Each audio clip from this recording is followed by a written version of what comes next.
You want to take this one, Garrett? Yeah, sure.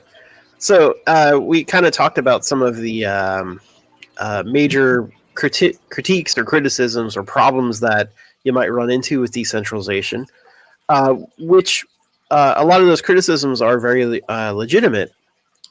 Things can go very wrong when there are bad actors and all, like Chris is talking about.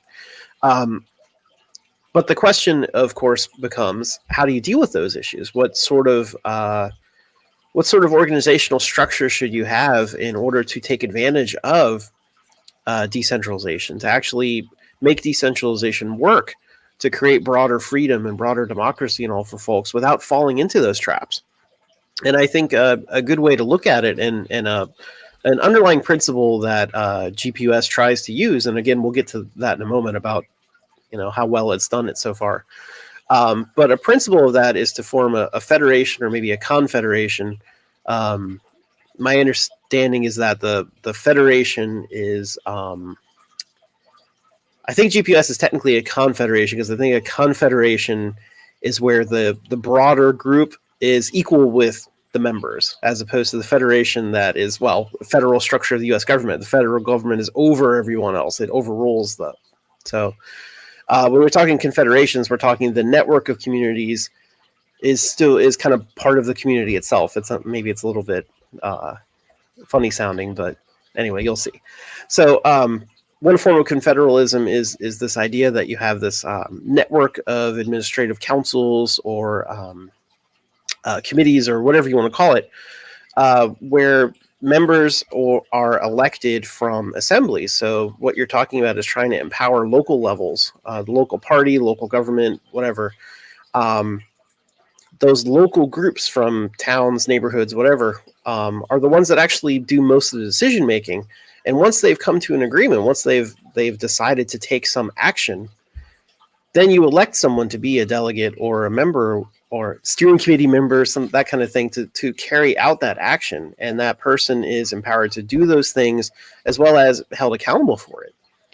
And so what's important for all this stuff is that anyone who's elected to these positions, such as delegates and all, they should be mandated.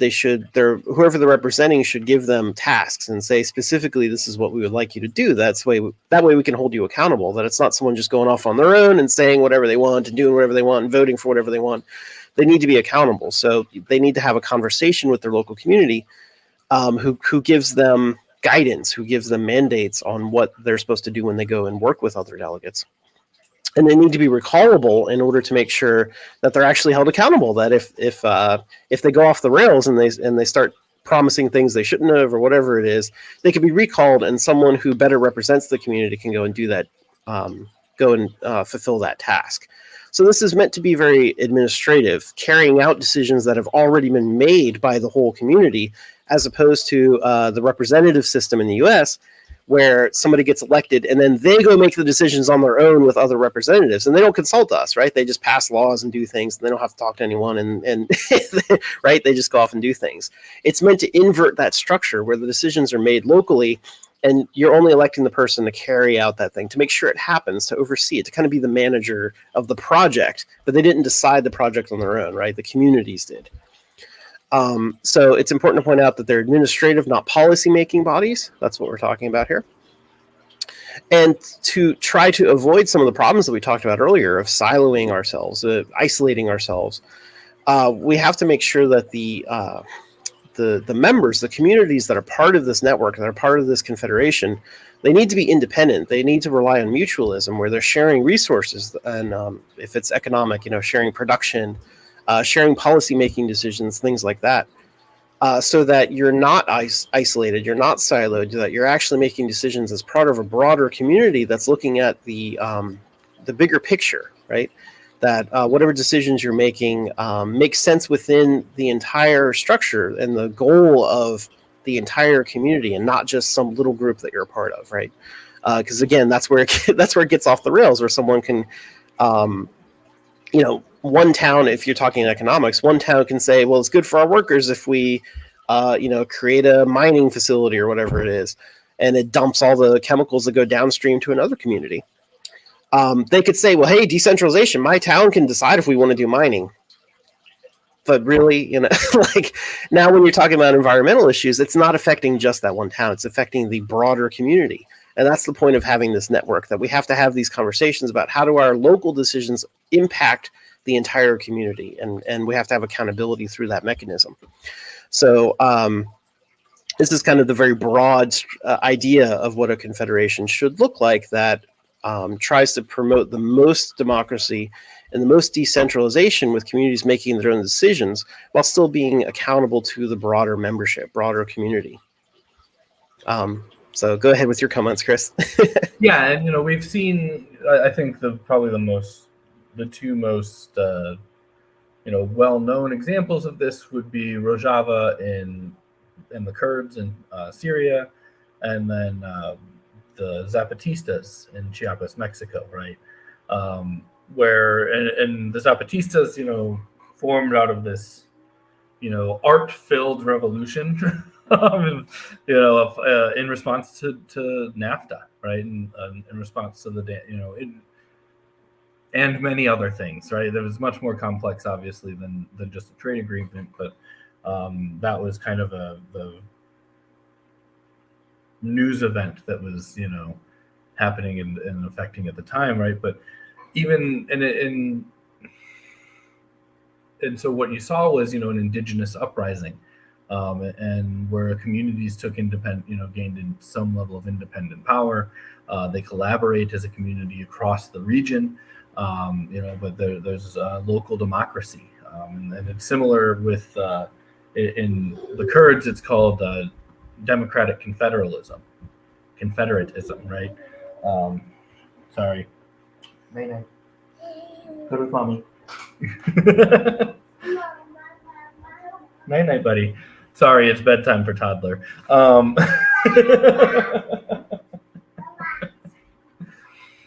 So that's where we see this kind of in practice internationally, right? That's the projects that we can look to.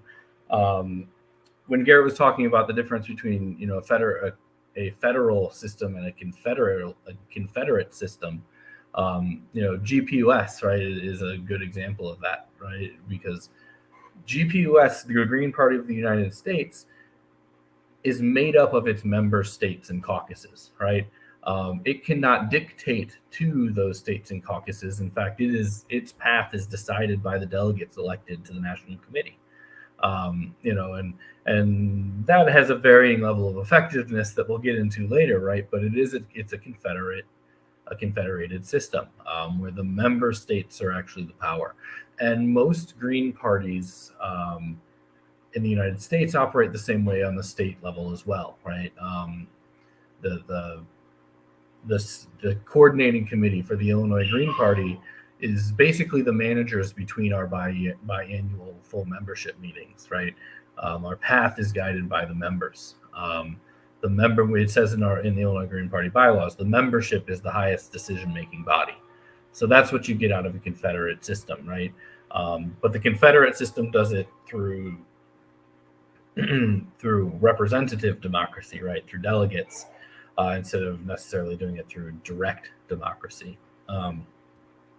And an interesting way we see this play out too, right, is even though the Green Party is a decentralized confederate system, we're running in top-down elections for top-down seats in government. And when we look at a tangential or a parallel organization in DSA, we can see that there's a problem when you're electing people into the system with accountability, right? And over the years, we've seen this pop up numerous times in DSA, where their membership realizes once someone's elected, it doesn't matter that DSA endorsed them or if they're a member, they really have no control, no level of accountability. They can't recall them. All they can really do is revoke their membership, which they tend to vote against doing, like they did with Jamal Bowman and BDS, or they could revoke their endorsement, but the person's already in office, right? So even when we do try to organize internally within with a different mindset, we're still electing people into an extraordinarily top-down and hierarchical system that is designed for a lack of accountability. And we talked about that last week in our independent politics workshop, right? Or last month in our independent politics workshop, right? That the US political system is designed to be memberless. It's designed so that the people don't actually have any route directly to power or any ability to hold accountability outside of, two-party elections. And that's by design. So, even when we do try this out, we're still operating, it's the problem with that localism, right? Even if we're talking about the Green Party of the United States, or the Green Party globally, right, which is a political organization with 100 plus member countries, we're still operating within global capitalism, and it causes problems when those two systems butt heads.